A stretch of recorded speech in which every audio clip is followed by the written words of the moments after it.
नारा दिया जा रहा है 400 पार, बीजेपी सरकार फिर से आएगी, वो तीसरी बार बनेंगे पीएम मोदी जी। ये लोगों को बेवकूफ़ बनाने के लिए जैसे मदारी तमाशा दिखाने से पहले कुछ कुछ बातें कहता है ना, लोगों को लगता है कि भाई ये ऐसे करके दिखाए, ड्रामेबाजी है। लोगों को साइकोलॉजिकली दिमाग में ये बैठाना चाहते हैं कि तो जीतने वाले तो यही हैं, ताकि काफ़ी लोग वोट ना डालने जाएं जो सरकार के खिलाफ वोट डालना चाहते हैं, और काफ़ी लोगों की हिम्मत तोड़ना चाहते हैं ताकि वो इस पार्टी के खिलाफ, इस सरकार के खिलाफ प्रचार प्रसार ना कर पाएँ। दिल से प्रचार करो, दिल से प्रसार करो और सब लोग वोट डालो। जिसकी वोट अभी नहीं भी है मान लो, उसको ठीक करा के वोट बनवाओ और वोट डालनी है सबको।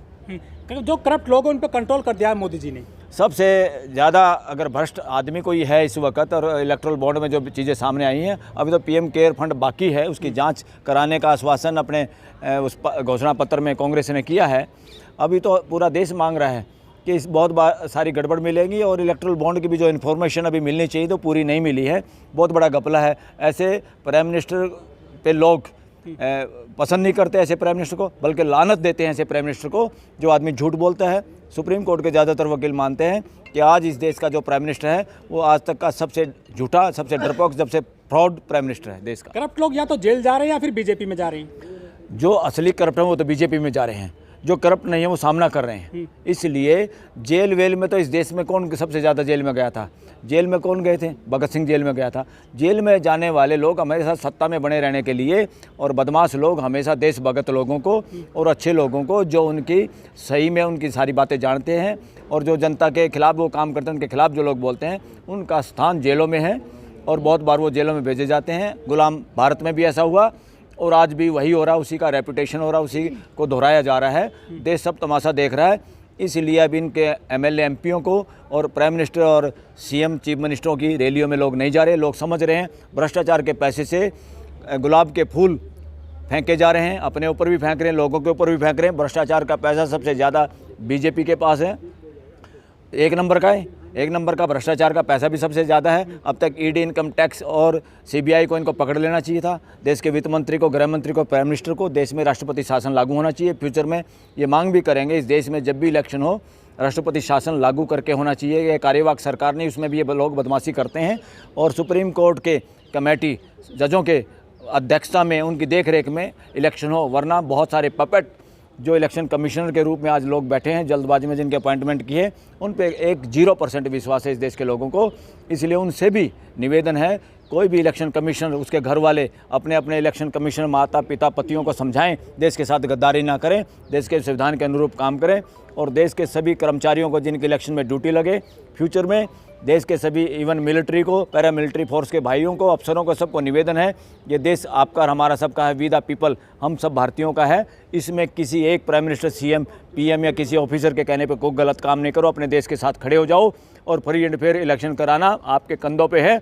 कोई अकेला चीफ जस्टिस, कोई अकेला प्राइम मिनिस्टर, कोई अकेला गृह मंत्री, कोई अकेला पैरामिलिट्री फोर्स का डायरेक्टर या फौज का कोई कप्तान अकेला कुछ नहीं कर सकता। असली काम करना नीचे वालों ने, और नीचे वाले लोग देश के साथ खड़े हो जाएं, संविधान को फॉलो करें।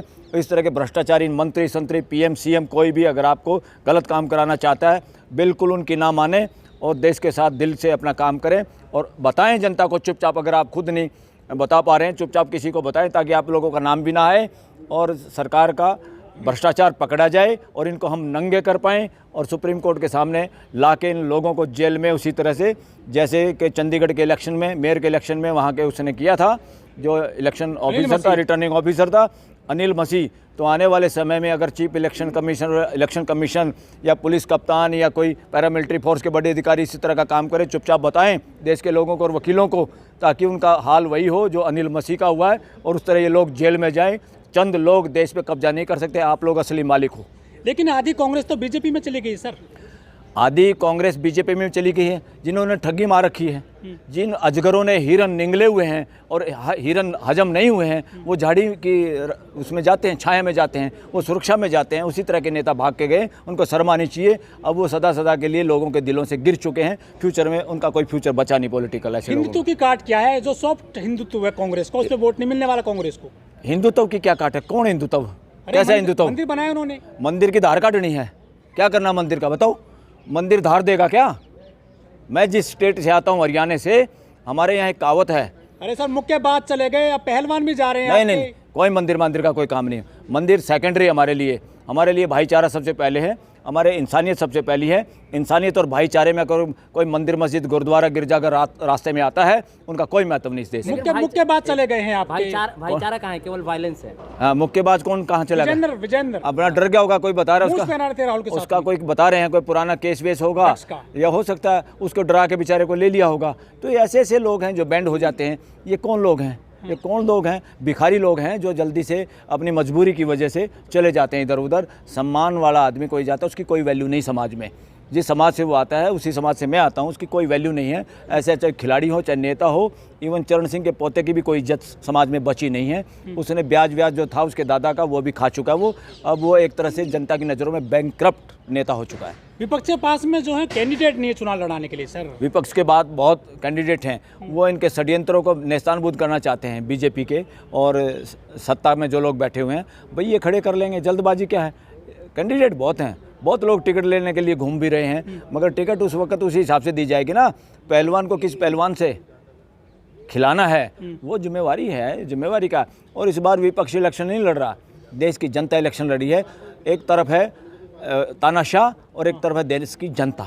अच्छा, नोटबंदी, किसान को 3 कानून जो थे, ये मुद्दे रहेंगे क्या इस बार? लग रहा है जैसे कोविड में लोग पैदल जा रहे थे, मरे थे भूखे प्यासे। पूरे रहेंगे। एक एक आदमी जो पैदल जा रहा था वो हिसाब चुकता करेगा। एक एक आदमी जो बेचारे लाइन में लगे थे नोट बदलवाने के लिए वो हिसाब करेंगे। एक एक आदमी वो जब पहलवान खिलाड़ियों के साथ जो बदतमीजी हो रही थी और पूरा देश देख रहा था, माता बहनें देख रही थी देश की, वो हिसाब करेंगी। एक एक समाज का वो आदमी जो गरीब बहन बेटी के साथ रेप किया जाए और बिना माँ बाप की इजाज़त के रात के फूकी गई जो बेटी हमारी, उसको समाज जो देख रहा था, लोगों की आंखों में आंसू थे जिस खबर को पढ़ के।